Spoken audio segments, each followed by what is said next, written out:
We have people coming into the country, or trying to come in. We're stopping a lot of them.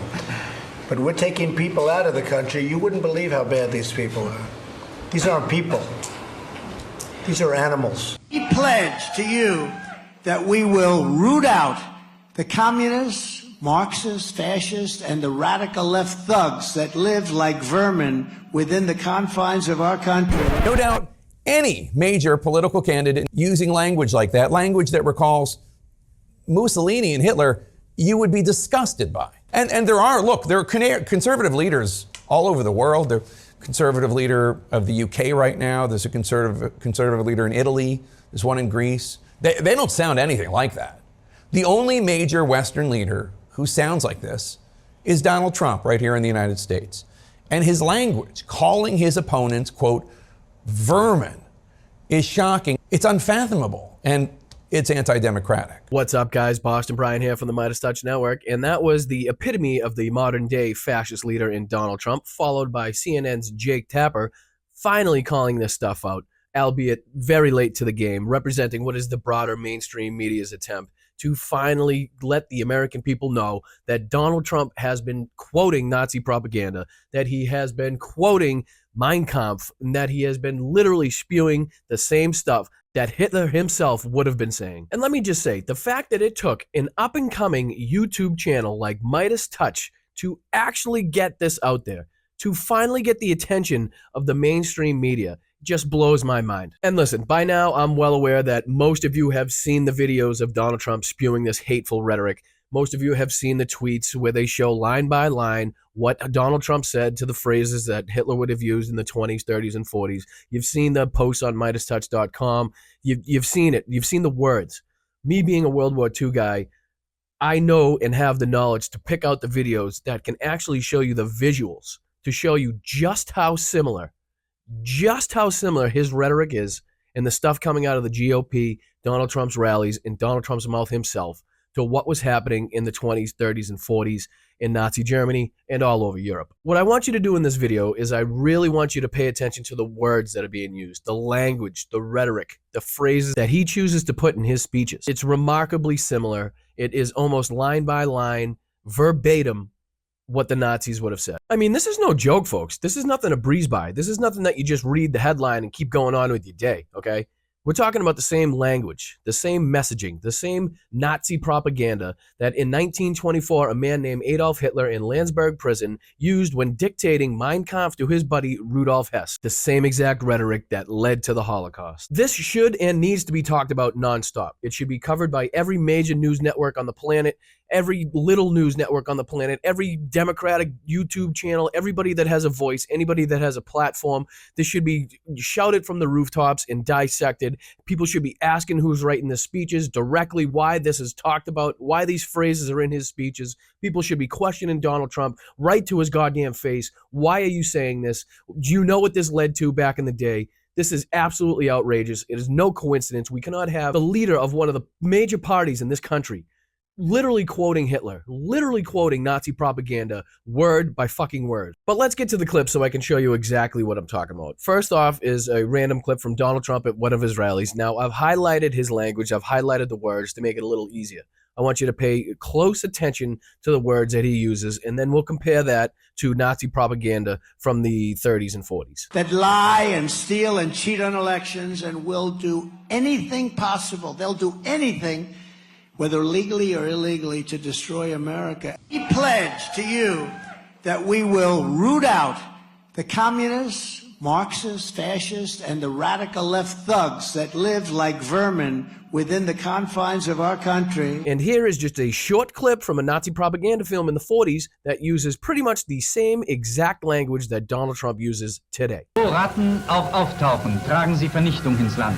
Zerstören sie menschliche Güter und Nahrungsmittel. The really scary thing is that the goal of this language, the purpose of this language, is the same exact goal that was the goal of the Nazis, okay? The goal is to dehumanize, to get you to think that the other side is not human, they are subhuman, they are Untermenschen, They can be controlled, they can be stepped on, and they can be defeated if you think that they are here to destroy your land, if they are here to take up your space, to take up your jobs. Crime rates going up. Oh, you better protect your daughter. There's disease, there are vermin, there are rats coming across the border.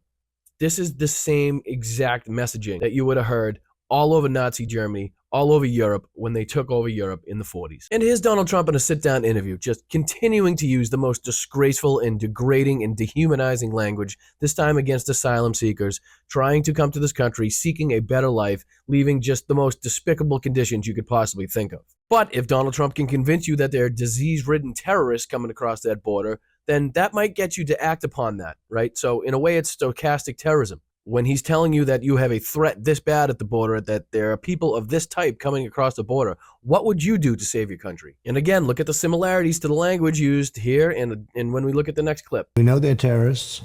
It's so bad, and people are coming in with disease. People are coming in with every possible thing that you can have. And again, let's compare that to a Nazi propaganda film with the same message. Auf diese Weise verbreiten sie Krankheiten, Pest, Lepra, Typhus, Cholera, Ruhr und so weiter. And once again, the messaging is exactly the same. This is meant to get you to believe that the other side is not worthy of human life.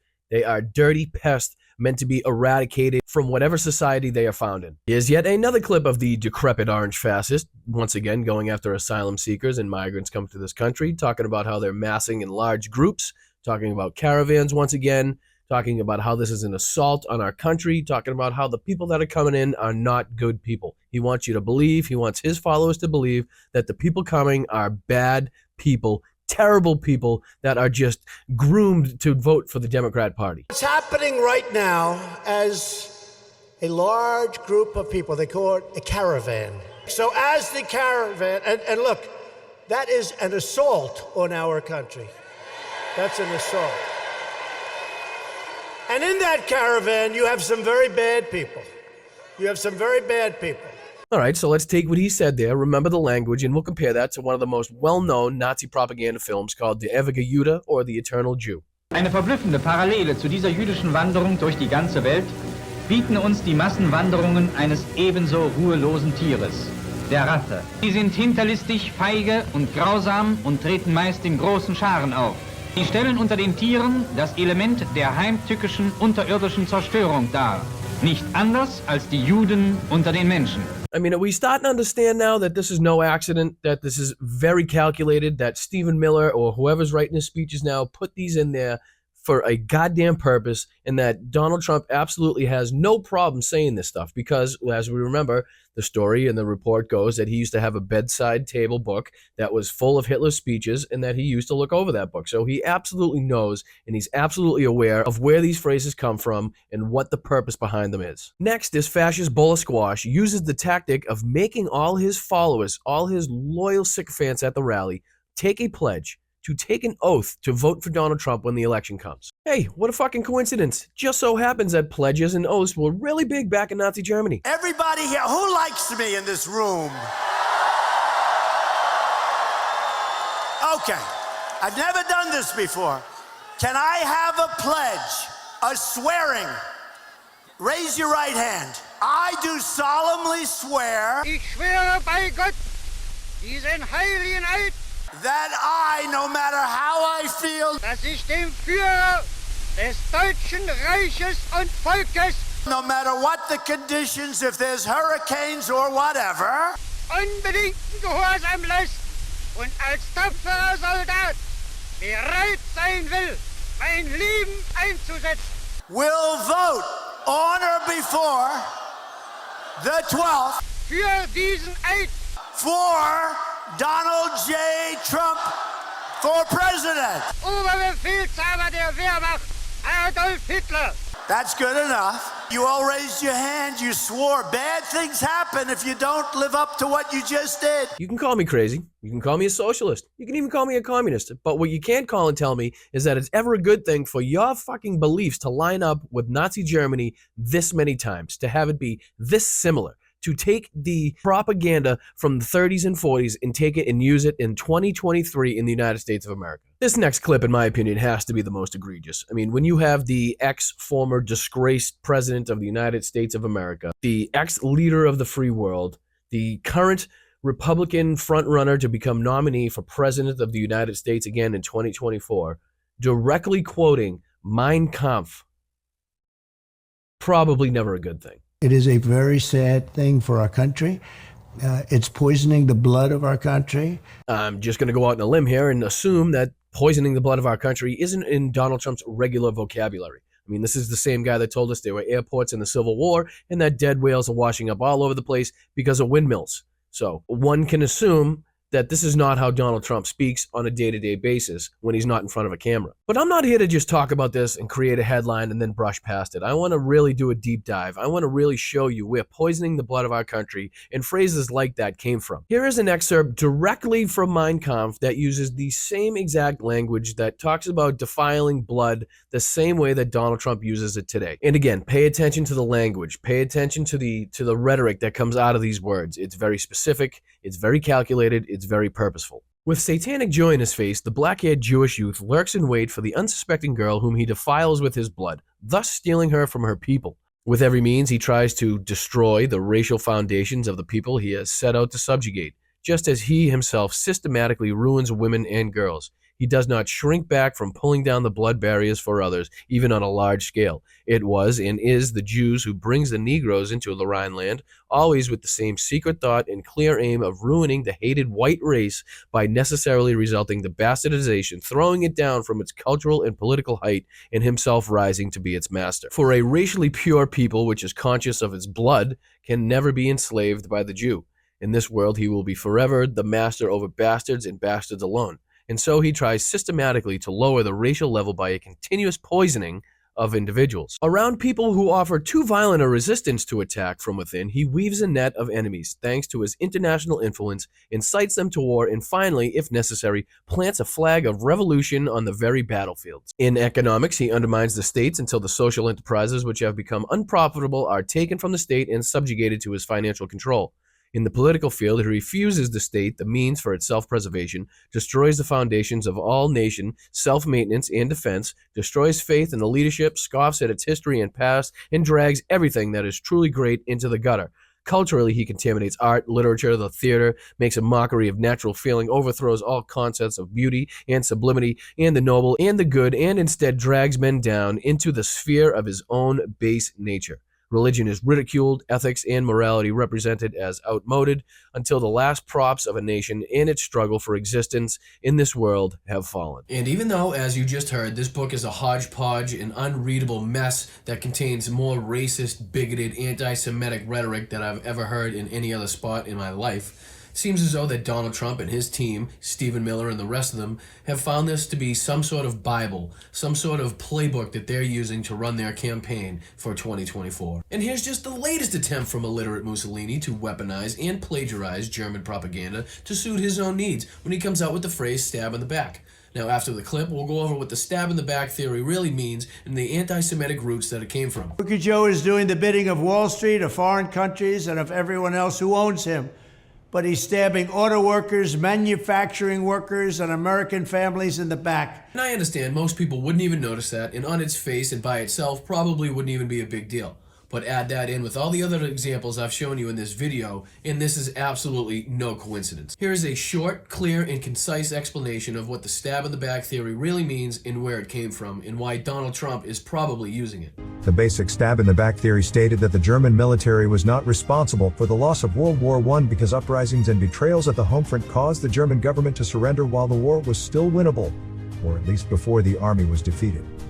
It is an early example of a conspiracy theory that is believed because it is more comfortable to do so than to accept the pitiless reality. Like those other theories, everything surrounding the stab in the back theory is circumstantial, highly debatable, belied by actual evidence, and based on stereotypes of standard enemies and outsiders in the dominant culture. The Dolchstoß theory, or Dolchstoßlegende as the Germans call the stab in the back theory, became a central feature of Third Reich propaganda with increasing anti-Semitic overtones. It also was a way to stiffen resentment of communism, blamed along with the Jews for the uprising. Let's just take a look at the similarities and the parallels for 1 second here. Both sides have a big defeat, okay? The German army in World War I, Donald Trump in 2020. Both sides think that they won this thing. Both sides think that it was something on the home front and something behind the scenes that caused them to lose this battle. Both the German army after World War I and Donald Trump in 2020 believe it was globalist, socialist, and communist behind the scenes that was sabotaging their effort, and it wasn't just the fact that they got their ass kicked. Here he is once again copying, using the language of, using the style and the phrases of people like Adolf Hitler and Joseph Goebbels. Whichever one of Donald Trump's Hitler-loving fascist minions behind the scenes came up with this one people, one nation, one family thing, knew exactly what the hell they were doing and 100% copied it from Germany's Ein Volk, ein Reich, ein Führer. And you can bet your ass on that and take that right to the bank. We are one people, one family, and one glorious nation under God.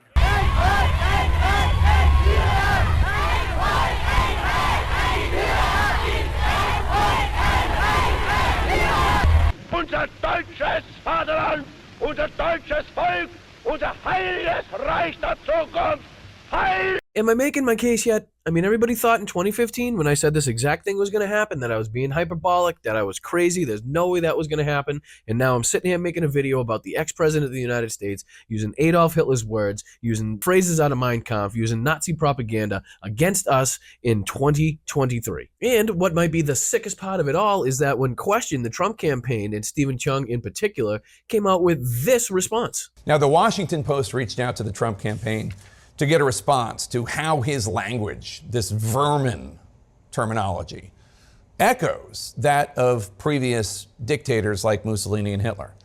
A spokesman for Mr. Trump said, quote, "Those who try to make that ridiculous assertion are clearly snowflakes, grasping for anything because they are suffering from Trump derangement syndrome, and their entire existence will be crushed when President Trump returns to the White House," unquote.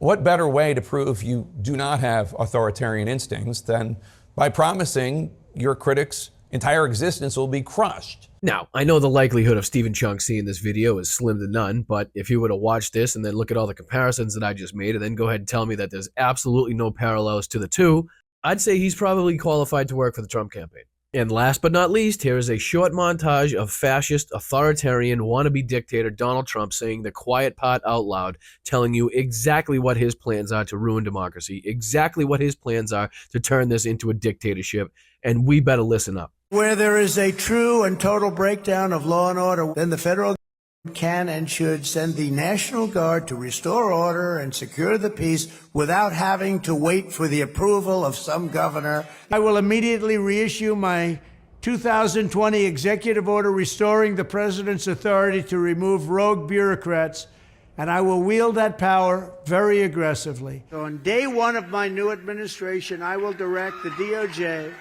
to investigate every radical DA and Attorney General in America for their illegal, racist, in-reverse enforcement of the law. We will carry out the largest domestic deportation operation in American history. I will invoke the Alien Enemies Act to remove all known and suspected gang members, drug dealers, or cartel members from the United States. And if you're president again, will you lock people up? The answer is you have no choice because they're doing it to us. If I happen to be president and I see somebody who's doing well and beating me very badly, I say, go down and indict them. Mostly what that would be, they would be out of business. They'd be out. They'd be out of the election. This is what we're up against, folks. This is what we're fighting. In 2023, full fascism from the GOP. We need to stay focused. We need to stay vigilant. We need to continue to call this out. We need to continue to make people aware that might not be as politically involved. This is not a joke anymore. This is real. It could not be any more real. I didn't think I'd ever be in this position, but I'll be damned if I'm going to go down without a fight. And none of this is possible. There's no way that we can win without the help of you beautiful people, without the help of the Midas Mighty. So we thank you for being here. Make sure you hit the like button. Make sure you subscribe. And we're on our way to 2 million subscribers here at MeidasTouch. You can also help us create this content. You can also check us out at patreon.com/MeidasTouch. And if you'd like to help me out personally to create content like this, to help me with all the work that goes into these things, to help you guys to get the information out into the airwaves, go to patreon.com/BostonBrian. I would greatly appreciate it. Until the next time, keep kicking ass, keep fighting, keep calling this shit out. I'm Boston Brian. Have a great night. At MeidasTouch, we are unapologetically pro-democracy, and we demand justice and accountability. That's why we're spreading our message to Convict 45. That's right, gear up right now with your Convict 45 tees and pins at store.meidastouch.com. That's store.meidastouch.com.